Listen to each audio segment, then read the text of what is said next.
आज हम पढ़ेंगे वस्तुनिष्ठ प्रश्न प्रैक्टिस सेट जो 4th सेट है उसके संबंध में पढ़ेंगे और इसमें हम पढ़ेंगे भारतीय राज्य व्यवस्था माने कि इंडियन कॉन्स्टिट्यूशन।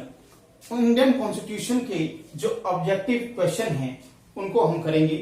तो उसमें जो पहला जो क्वेश्चन है वह है भारतीय संविधान सभा का गठन किया गया था। क्वेश्चन नंबर 1 है भारतीय संविधान सभा का गठन किया गया था। ए इसका ऑप्शन है, लिखा गया है भारत सरकार अधिनियम 1935 के अंतर्गत। बी ऑप्शन है क्रिप्स योजना जो 1935 के अंतर्गत। सी ऑप्शन है कैबिनेट मिशन योजना 1946 के अंतर्गत। डी ऑप्शन है भारत स्वतंत्रता अधिनियम 1947 के अंतर्गत।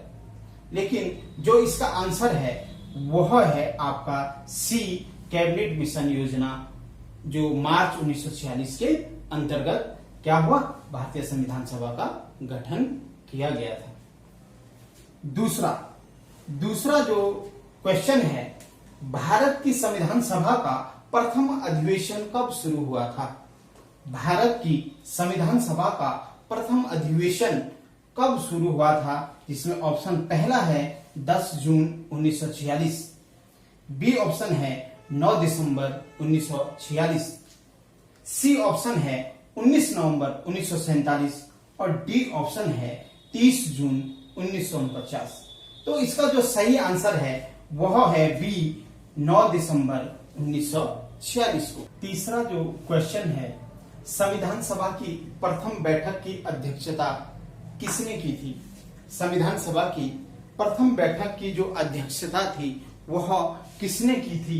तो उसमें जो ऑप्शन है पहला doctor Rajendra Prasad, B doctor Bhimrao Ambedkar, सी डॉक्टर सच्चिदानंद सिन्हा और डी मौलाना अब्दुल कलाम आजाद। क्वेश्चन है कि संविधान सभा की प्रथम बैठक की अध्यक्षता किसने की। इसका जो आंसर है वह है डॉक्टर सच्चिदानंद सिन्हा। सच्चिदानंद सिन्हा जिस दिन पहले बैठक हुई 9 दिसंबर 1946 को, तो उस दिन की जो अध्यक्षता की पहले दिन के सम्मेलन की वह की डॉक्टर सच्चिदानंद सिन्हा। लेकिन इसके ही जैसा एक क्वेश्चन और पूछा जाता है कि संविधान सभा के स्थायी अध्यक्ष कौन थे। तो स्थायी अध्यक्ष की जब बात होगी क्वेश्चन में जब पूछा जाएगा तो तब होंगे डॉक्टर राजेंद्र प्रसाद। और नहीं तो जो क्वेश्चन है कि प्रथम बैठक की अध्यक्षता किसने की, डॉक्टर सच्चिदानंद सिन्हा ने।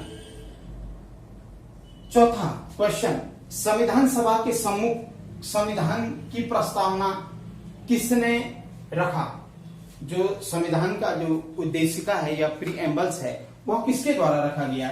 ए है पंडित जवाहरलाल नेहरू के द्वारा, डॉक्टर वी.आर. अम्बेडकर के द्वारा, सी वी.एन. राव के द्वारा और डी महात्मा गांधी के द्वारा। तो इसका जो आंसर है वह है आपका पंडित जवाहरलाल नेहरू ने संविधान का क्या जो प्रस्तावना है वो किसने रखा है, वह संविधान जो सभा के सम्मुख रखा वह रखा आपकी पंडित जवाहरलाल नेहरू ने। पंडित जवाहरलाल नेहरू ने यह जो प्रस्तावना है यह संविधान सभा के सम्मुख 13 दिसंबर 1946 को प्रस्तुत किया और इसे 22 जनवरी 1947 को इसे क्या किया गया, पारित किया गया। और यही जो उद्देशिका थी यही आगे चलकर भारतीय संविधान की क्या बनी, प्रस्तावना या उद्देशिका, जिसे हम प्रीएम्बल भी कहते हैं। पांचवा जो क्वेश्चन है भारतीय संविधान सभा की प्रारूप समिति के अध्यक्ष थे। प्रारूप जो समिति थी उसके अध्यक्ष कौन थे। ऑप्शन ए है डॉक्टर बी.आर. अम्बेडकर, बी है पंडित जवाहरलाल नेहरू, सी है डॉक्टर राजेंद्र प्रसाद और डी है सरदार पटेल।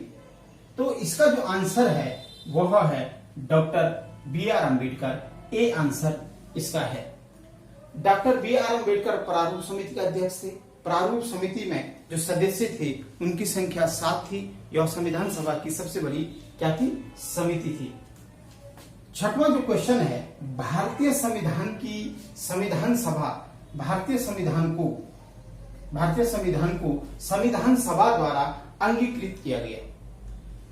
ए ऑप्शन है 26 नवंबर 1949, बी ऑप्शन है 15 अगस्त 1949 को, सी ऑप्शन है 2 अक्टूबर 1949 को और डी ऑप्शन है 15 नवंबर 1949 को। तो इसका जो आंसर है वह है 26 नवंबर 1949। अंगीकृत माने उसको क्या भारत ने अपनाया और लागू कब हुआ संविधान? संविधान लागू होता है 26 जनवरी 1950 को। इस दिन क्या किया हमने? इसे एडॉप्ट किया और 1950 को जो 26 जनवरी 1950 को हमने क्या किया? इसे लागू किया या इन्फोर्स किया। तो इसका जो आंसर है वो कौन सा है? 7वां जो क्वेश्चन है, भारतीय संविधान सभा में कुल कितनी महिलाएं थी? महिलाओं की संख्या कितनी थी भारतीय संविधान में? तो संविधान में जो महिलाओं की जो संविधान सभा में जो संख्या थी या कुल कितने थे, तो वह पहला जो ऑप्शन है ए 15, बी 13, सी 12 और डी 10। तो इसका जो आंसर है वह है ए 15। भारतीय संविधान सभा में कितनी महिलाएं थी? 15 महिलाएं थी। आठवां जो क्वेश्चन है, भारतीय राजनीतिक व्यवस्था में इनमें से कौन सर्वोच्च है? भारतीय राजनीतिक व्यवस्था में सबसे सर्वोच्च कौन है? ए सर्वोच्च न्यायालय, बी संविधान, सी संसद और डी धर्म। इसका जो आंसर है वह है बी संविधान। इन चारों ऑप्शनों में सर्वश्रेष्ठ जो आंसर है वो कौन है? संविधान। संविधान सबसे बड़ा है। अब जो क्वेश्चन है, भारत ने न्यायिक पुनर्निरीक्षण या पुनर्निरीक्षण की जो व्यवस्था है या जिसे हम न्यायिक पुनरावलोकन भी कहते हैं, जुडिशियल रिव्यू की संकल्पना किस देश से ली गई है? जो न्यायिक पुनरावलोकन है भारत ने वह किस देश से ली है?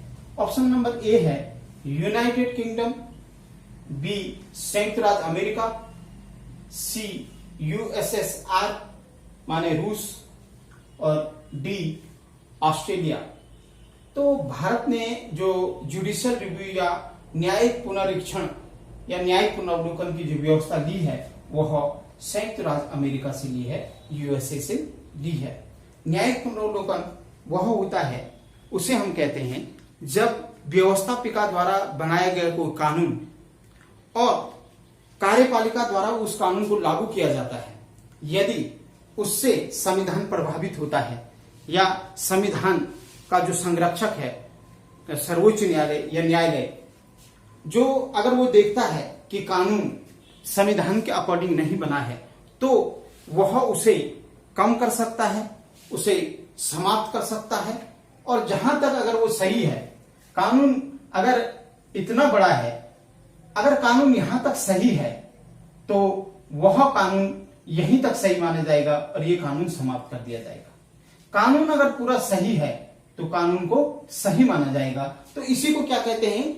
न्यायिक पुनरावलोकन कहते हैं कि जो कानून हमारे संसद के द्वारा जो बनाया गया है या व्यवस्थापिका के द्वारा जो बनाया गया है, उस कानून को सर्वोच्च न्यायालय या हमारा जो न्यायालय है वह देखता है कि जो कानून है वह संविधान के अकॉर्डिंग बना है या नहीं। 10वां जो क्वेश्चन है, किस अधिनियम में कलकत्ता में सर्वोच्च न्यायालय की स्थापना का प्रावधान किया गया था? कहां? कलकत्ता में। माने भारत में सबसे पहले जो सर्वोच्च न्यायालय स्थापित हुआ वह कहां हुआ? कलकत्ता में। और वो ए जो ऑप्शन है रेगुलेटिंग एक्ट 1773, बी पीट्स का भारत अधिनियम 1784, सी है charter act 1813, D charter act 1833। इसका जो आंसर है वह है ए रेगुलेटिंग एक्ट 1773 में भारत में आपके सबसे पहले कलकत्ता में सर्वोच्च न्यायालय की स्थापना होती है और इसके जो पहले सर्वोच्च न्यायालय के न्यायाधीश बनते हैं एलिजा टेम्पे।